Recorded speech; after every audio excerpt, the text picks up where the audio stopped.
staring me down. He's sitting up on the wall like an African leprechaun. On the 6th day of Christmas, my travels gave to me a Kenyan salesman trying to make my time in Kenya a living hell. Let's get into it.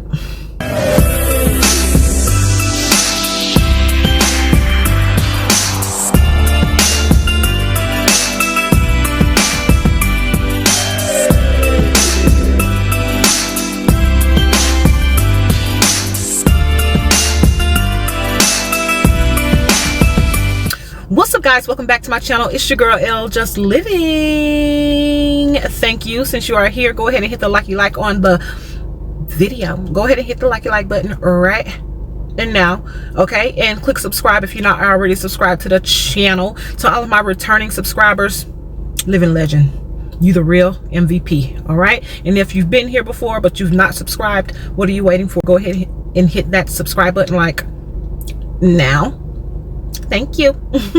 All right, so before we begin today's story time, and by the way, we are doing 12 days of Christmas where I'm sharing 12 of my stories from my travel adventures from all over the world. So I'm trying to give you some juicy ones mixed in with some fun ones, but most of them are little, you know, have a little drama going on or whatever. So today we are starting with story number 6. We're a little bit behind schedule, but I'm going to do what I can to catch up. Okay, especially since I'm about to be traveling for the break, for the Christmas break, and I can't be out here like traveling, because once I travel, I'm not gonna want to post. I'm not gonna lie, I'm not gonna want to post. So I need to get all of these edited and done and uploaded for y'all real quick or whatever. But thank you for hanging out with your girl. All right, appreciate you so much. Before we get into today's story, I just want to preface this by saying that when I travel to these different countries and continents, I'm telling these stories about different people from different countries and my different experiences, but in no way do I think that the people that I'm talking about in the story represent all the people from their continent or their country. Okay, so I know a lot of the stories I've told stories about in US. I gave you a story from Europe and another story from Africa at this point, and so today we're actually headed back to Africa. All right, now I just want to say that the stories, the ideas, the things that I'm saying about these particular people in my story do not reflect all the people from the countries that I'm talking about. Because to be quite honest with you, in all of my travels, although I've had some interesting experiences here or there, most of my experiences have been really good experiences. I've come across some really awesome, amazing, and positive people. So don't let my stories deter you from traveling to these different places. Okay, of course you want to always be aware and beware whenever you're traveling, but don't let my little incidents here or there stop you, because it's not stopping me. Okay, like I said, I'm somewhere around 50 countries. I haven't sat down and counted it yet. Maybe that'll be a video for Vlogmas Chat. We'll sit down and try to figure out what countries I've been to at this point. Okay, so I just want to say that. Now let's get into today's video. So this story takes place December 2017. I had just moved to the UAE about 4.5 months prior to this particular trip. So I was very excited because I had heard about how Dubai is like a travel hub. Like if you're traveling from the US and you're trying to get to some country in Africa, more than likely you're going to have a layover in Dubai. Okay, and then they take you down to Africa. Okay, also once you live here in the country, a lot of the other countries are just so nearby that it's nothing to take a weekend trip to a nearby country, or during one of our long weekends take a trip to another country. So that's really how I started to stack up my countries, my passport. Literally, I had my passport for about 3 years and it was all stamped out. I had to renew my passport because I had no more pages left. And the U.S. Embassy, they stopped adding pages to your passport. Now you have to renew your passport. And I had many years left on my passport, but I could not use it because I didn't have any more pages. Like that's how my traveling just it just went crazy or whatever after I moved here to the UAE. Now, I was excited to be here for all of the travel opportunities. And one of the first places I went to that year, this wasn't the first, I think this was either the second. This was my second trip of that year after moving here. So this is my second trip from Dubai. My first trip was to Egypt. We can talk about that another time. I got a story time of that one coming up.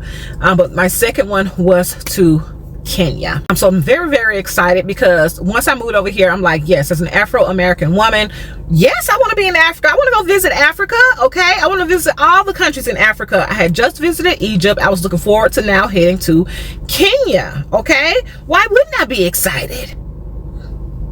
So I went to Nairobi, Kenya with two other ladies, actually. One who also lives here in the country, and one who kind of flew over from New York, who was a friend of the girl who I went with, who was also here, who came over here with me around the same time. Well, actually, yeah, around the same time, like maybe a week or two apart. So we were going to Nairobi, Kenya, and one of the stops on our Kenyan adventure was to the market, like an open market. Yeah, and the one that we decided to go to, I can't remember the name of it, but it was one of the more popular ones in that particular area. So we definitely had a tour guide who picked us up from our hotel where we were staying and took us over to the market, and he took us in a van, and of course he's like giving us all the tips and everything as we're preparing. He's, you know, inside the van and everything, he's telling us, you know, there are going to be a lot of people, you know, trying to get you to buy things. Just stick with me. If you're curious about the price, let me know. I can tell you if it's a good price or not. You know, he's basically letting us know how to take care of ourselves and what to do and how to respond and all these different things, and so that we are aware and that no one takes advantage of us,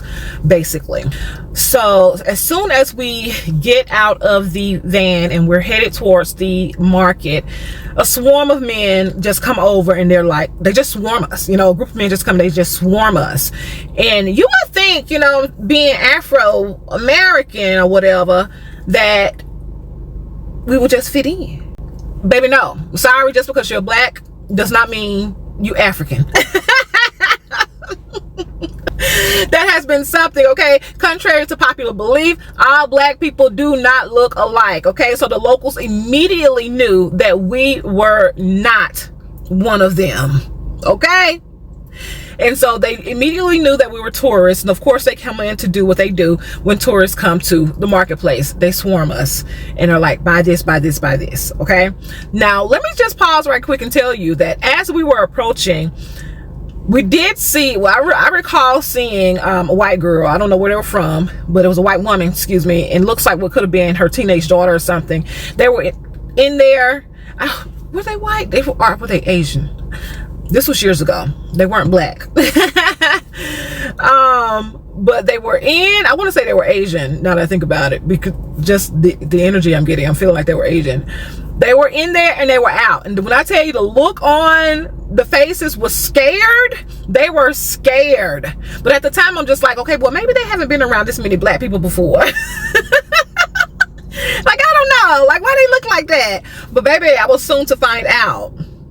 So like I said, we head into the market and we were immediately swarmed. I'm talking about, if you look at something for longer than 2 seconds, they're trying to sell it to you. You want this? I got this. You want this? I got this. Come on, here, I got this. Here, this, how much is this? You want to buy this? Buy this. And they're collecting things for you and basically holding on to it as if you're going to buy it. I'm like, dude, I just looked at it. Calm down, you know. Now, if you've never been in this type of environment, it can be extremely overwhelming, okay? So this was probably my second experience, because Egypt, whew, okay. So right after Egypt, I come to Kenya and they're doing this again. I'm like, whoa, I already don't like people too much in my personal space. So imagine someone constantly nagging, buy in your face. It can be a bit too much. So the marketplace, it was pretty decently sized. And one thing I've learned is when you enter the market, don't buy at the entrance. These people probably pay a little bit more. I get there early so they can get a higher price. But if you kind of make your way around and look at the back, you can probably get some of the cheaper, more affordable prices. Well, everything's affordable, but cheaper prices, better bargains, better deals. And so that's what I like to do. I like to walk around the whole market, scope everything out to see who's offering the better prices, who has the better product, who has the better offers. Then I like to buy. And so that's what I was doing. I'm like, I'm not buying anything. I don't want to buy anything right now, guys. I really just want to look around. All right, so at some point, I guess the guys decide that they will assign like one person to each of us girls to kind of follow us around to make sure we buy something. I don't know. So the guy, I'm going to call him little guy, because he was he was shorter than me slightly. He was a little on the thin side in comparison to the other guys. He was just small. All right, so I'm gonna call him the little guy. So the little guy assigned to me is like, follow me around. Again, I'm just trying to look and see what's going on, just scope the scene a little bit. And I'm telling him, no, I don't really want to buy anything. I just want to look around right now. I'm not interested in buying anything right now. I just want to look around. It doesn't matter to him. In his mind, oh, you're going to buy something, you know? So as I'm walking around, he's constantly putting stuff in my face, buy this, buy this, buy this. And I'm like, no, I don't want to buy this, buy this, buy this. No, I don't want to. I'm just looking. How many times can a girl say it? And one thing about me, I absolutely hate the haggling and the nagging. I'm not that girl. I don't go back and forth with people about prices. I don't like to do that. I'll just walk away. And I don't like people in my face constantly trying to sell me stuff. I absolutely hate it. Okay? And so at some point I'm just tired of it, and I tell him, look, I don't want to.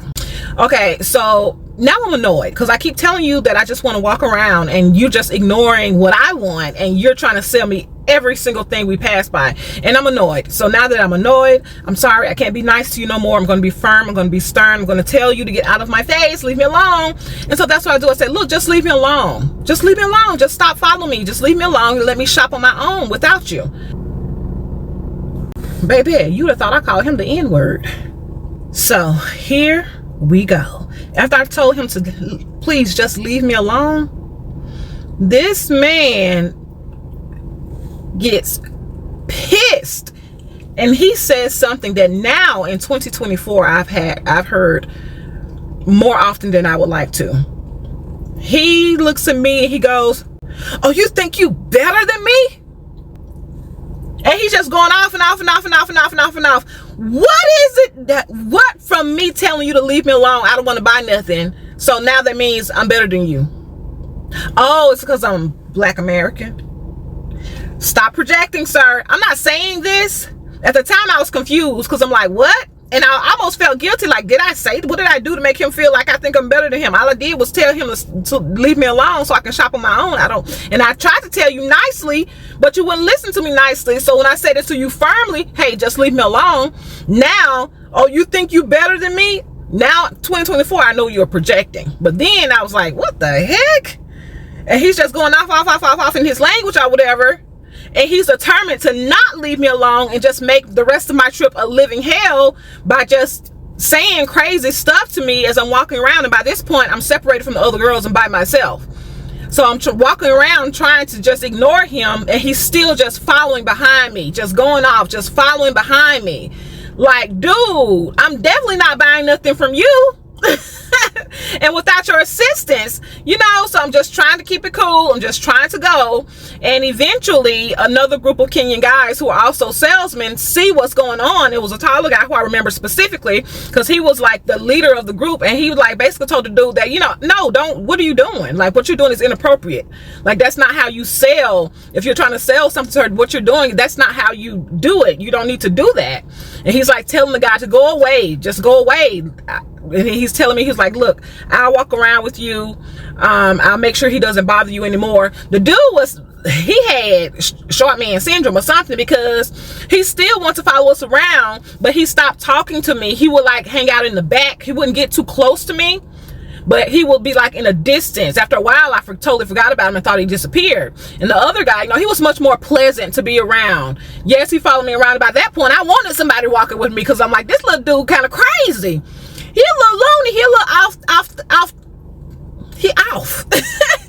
So the taller guy is now walking with me, and he's much more pleasant. If I ask him something, he answers me. He's not trying to throw everything in my face. He's a lot more kind, and that's cool. That's all I need. Just let me look. You know what I mean? That's just let me look. I know you out here trying to do a job, trying to make your money, but you gotta listen to the customer. If I'm telling you that's not how I operate, don't just be trying to constantly force stuff into me. Just lay back, chill, and I promise you, I'm a tipper. I'm gonna buy something. When I go to these countries, I'm committed to buy something. But the way he was going about it was just too much for me. And even after I told him what my boundaries were, he continued to cross them. So finally I told him, just go away and leave me alone. Now all of a sudden, oh, you think you better than me? Like, whatever, sir. I never said that, but whatever. So the other guy's like following, you know, he's walking with me. He's much more pleasant. Like I said, he's calm, he's cool. I'm doing my thing. I appreciate him being there, because then even later when I thought the little guy had gone away, no. We make our way around, and he's sitting up on the wall staring me down. He's sitting up on the wall like an African leprechaun. Okay, like I just stole his pot of gold. And so, and I'm like, this is weird, but the other guy's with me, so I feel somewhat safe. And so, of course, when we passed, he rolls his eyes and he said something in his language. I don't know what he said. I don't know what it is, but I know something derogatory towards me. Whatever. I really don't care. Okay. But he was like just hell bent. I couldn't wait to get up out of that marketplace. And at that moment, I realized this is why the Asian lady ran up out of there. It was too much pressure for her.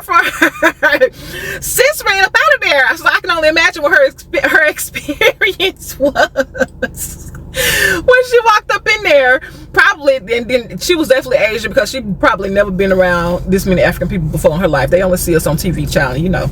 And not Asian like right now. I live in Asia. UAE is in Asia. Not Middle Eastern Asian, not South Asian, but like Asian. What we recognize as Asian on TV in America.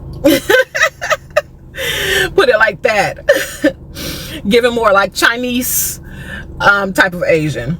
Yeah, but I was really like blown away by the whole so you think you're better than me thing. Like, why is it that when Afro-Americans go places and we don't respond in the way that you want us to respond, it's always, oh, you think you better than me? Or if I ask you, like the guy in Switzerland, if I ask you where you from, I just say where you from, like, because I can tell there's an accent. You have an accent where you know, where you from before America. Oh, you think you better than me? Like, what? I can't even talk to get to know certain people. So now I'm just learning to just shut my mouth. Oh, but marketplaces are tricky. I've been to several marketplaces at this point around the world, and they're a little tricky. So make sure if you have a real good guide, you'll be good. Okay, you have a really good guide, you'll be good. I don't even remember what happened to the guide. I did walk off on my own. That's a bad habit that I have, that I've had in the past, is kind of going off on my own. I didn't feel like nobody was going to attack me or nothing like that, which is why, you know, if I feel safe, I'm going to walk around. I felt safe until the little boy, to the little African leprechaun came out of him or whatever. But I'm like, dude, just leave me alone. Leave me alone. You know, I was at Michael Jackson style. Yeah. So all in all, I did get a chance to purchase the items that I wanted to purchase that day, and I even tipped the guy who came to my rescue. And guys, that is the story of the little Kenyan salesman who tried to ruin my visit to the Kenyan market in Nairobi, Kenya, December 2017. Y'all let me know what you think about this story. First of all, down in the comments below, what do you think about that whole you think you're better than me? Like, what could I have done differently, or what do you think that I did to influence that idea?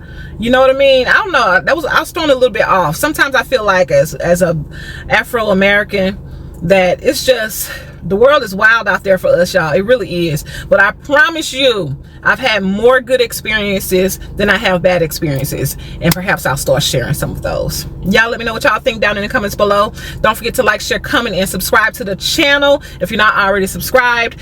Dropping number 7 probably in about 10 to 12 hours. We'll see. Thanks for watching, guys. As always, it's your girl Elle, just living. Love you bunches. Bye-bye.